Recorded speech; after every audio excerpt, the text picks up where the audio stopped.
I'm guessing if you clicked on this video with the title, you are needing and wanting workout motivation. And today I had one of those brilliant, intense, wonderful workouts, and I'm full of enthusiasm and endorphins and just bubbling over with it. So why not make a video that it's going to be an ode to exercise, an ode to working out, an ode to fitness, because when you have these good days, it just reminds me, it reminds one why we do it, why we push ourselves, why we never give up.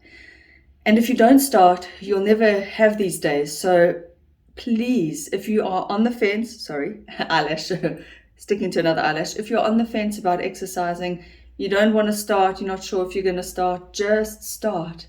Just go for a walk, just pick up some dumbbells you have lying around, pick up water bottles that are filled with water, anything, just make a start. You'll never get there without taking that first step. And I've stopped and started, and I've had hitches along the way, but I've been exercising in the gym, doing strength, weight training, a combination of things for 10 years. Before that, I used to do Latin and ballroom dancing, which was my introduction into exercise, fitness, but having a discipline, having something to work towards, because I did shows.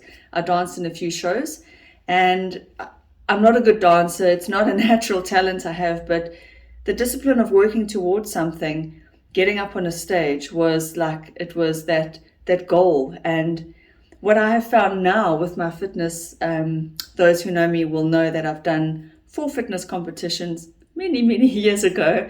I've been out of it for so long, but that sticks with you in your brain, you know, the excitement, the fear, the adrenaline of getting up on stage, and having a goal intensifies things. So another piece of advice, if you are battling with your fitness, set a goal. It may be in your chosen sport. So maybe it's a cycling race if you're a cyclist, or I don't know, do swimmers have swimming meets or whatever? Powerlifting meets, CrossFit meets. Even if you're dabbling, set a goal and just do one. You don't have to do one and be the best. You don't have to be number one. That's great. That's wonderful. But it's not for everyone to... I mean, look at all the Comrades runners. They run Comrades, and most of them, like the majority, are just going to get a finishing medal. That is the achievement. The achievement is setting the goal, entering the race, and having something to work towards, which keeps you on track. It keeps you motivated. It keeps you excited and interested. And that little nip that you get, that adrenaline, when you're thinking about that day, that big day, and your performance on that big day, and will you make it, that is the gold in having a goal. Let me pronounce that clearly. That is the gold in having a goal, is that it keeps you showing up far more so than when you don't have any goals. I mean, I haven't competed for years, and I've just been dabbling, which is, it's cool. Sometimes it's fun to just have fun. Sometimes it's great to just relax, just do your fitness without that sort of thing hanging over your head. But today I had an intense, focused, wonderful leg workout, and I got the endorphins, and it's just, there's definitely, and I've said it before and I'll say it again, there's something spiritual to working out, especially when you just, it aligns. You have a good day. So today, another thing that happened for me was, number one, I pushed myself. I didn't push myself over where I'm not going to want to exercise tomorrow, but I pushed myself enough. And I've been watching some YouTube videos on the correct form, how to squat correctly, how to lift things correctly, move correctly. And I applied one of the techniques that I learned about opening up your hips in a squat. But I actually did it on the leg press, because as I was pressing, I started to feel my general hip/knee pain, and the knee tweaked, and I thought, oh, hang on. And then I realized a leg press is you're just lying down and doing a squat in reverse, basically. And I thought, oh, I haven't opened up my hips. So I opened up my hips, as they say, spread the floor, open up your hips. You make your knees follow your toes. So I will link to the videos I've watched in the description box below here. But I did that, and no more knee pain, like instantly. And that alone was like a win. So I almost feel like with exercise, you're tuning deeply into your body, you're tuning into your vehicle. And this is your God-given vehicle, no matter how it looks, no matter what shape, size, color, form, ability, disability.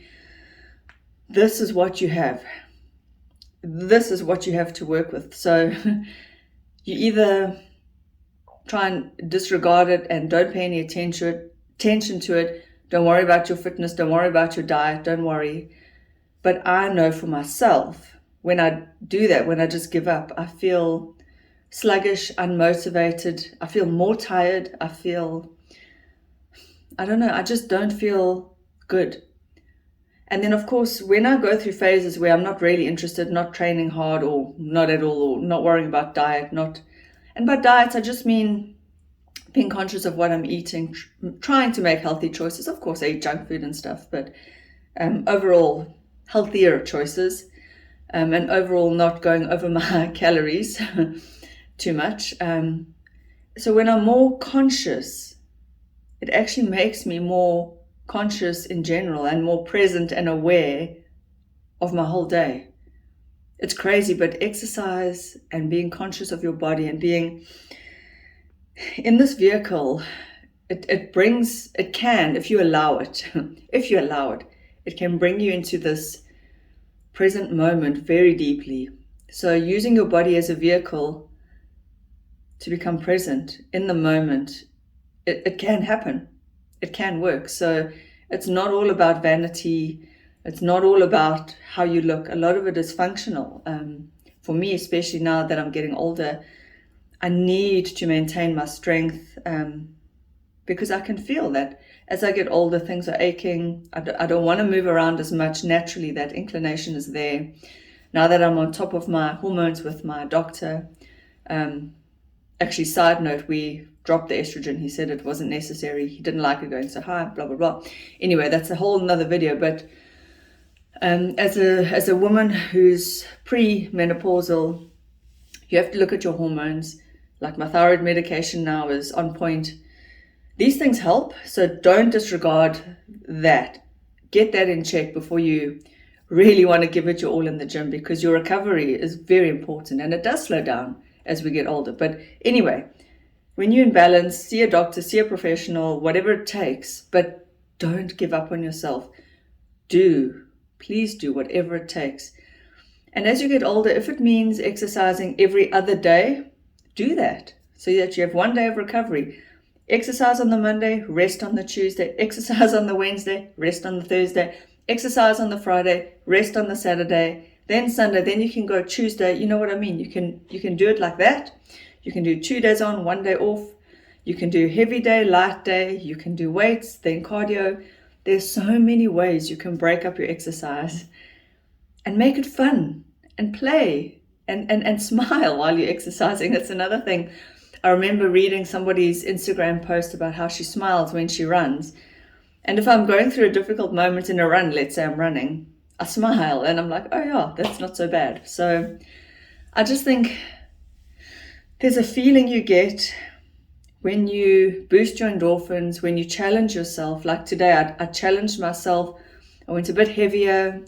I managed heavier weights and my heart rate was up. I got the endorphins. I got it all today. I got the strength, the endorphins, the whole kick, the whole bang shoot. And it was just, I want to bottle up this feeling and give it to you. I wish I could pass it through the phone, through the screen and give it to you. But I hope my enthusiasm is infectious and it's going to rub off on you and you're going to do something. And I don't say that everyone has to exercise, and not everyone can. I get that. But for those of you who can and who are thinking about it, who are wanting to, but are just not getting started, just, I don't know, just, you're missing out. You're missing out. And it's not all, we can reshape our bodies. That is a lovely benefit, but that's not what it's always all about. But there's something that happens in my whole being. I feel more alive than than ever after a good session. Positive. I feel like life is worth living. I feel that there is possibility and hope, and it's incredible when you hit that high note and you come off of a great exercise session. It's just like, oh, the angels sing, and I want that for you. So I hope that this video has inspired you.